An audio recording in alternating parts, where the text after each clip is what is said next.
go through things, but it's awfully dark early, isn't it? And it's nice to have company at that time of day. I did have one very awkward tenant.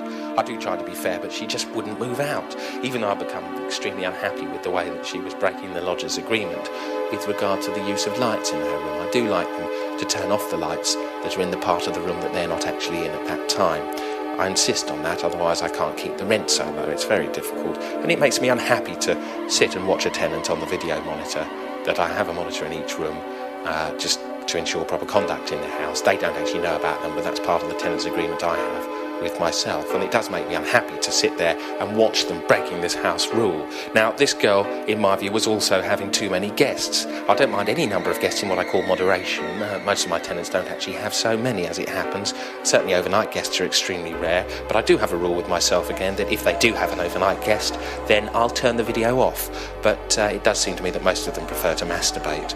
But this girl had what I felt was one too many guests, and she really wasn't fitting in with the house in general. She was creating a bad atmosphere. So I told her, quite civilly, but she refused to take the hint. And I am extremely civil in all my dealings with my tenants. There's only been one unpleasant incident in 27 years, and that was when I had a chap who'd been in the Secret Service, and he used to sit in his room, stare out the window straight onto a brick wall all day, and he'd actually asked for a room with a view of a brick wall, and I'd given him one.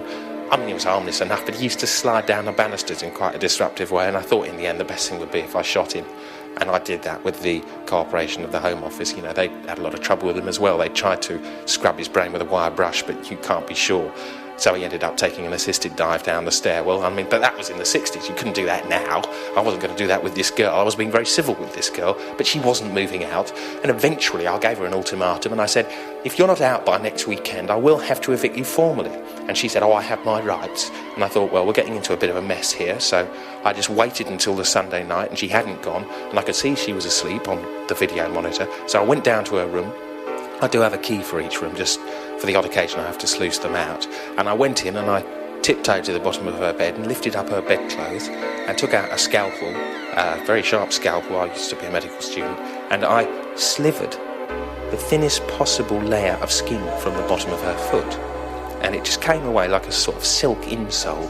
And I took it out and I put it under a shrub. And the next morning I looked at her, she looked at me, and there was no kind of vibe at all, you know, it was all very pleasant. And the next night I did exactly the same thing. Took another very thin sliver of skin off the bottom of her foot, and I did that again and again and again every night, until 3 months later I went in there and she wasn't there at all. And I went out and I looked under the shrub and she wasn't there either.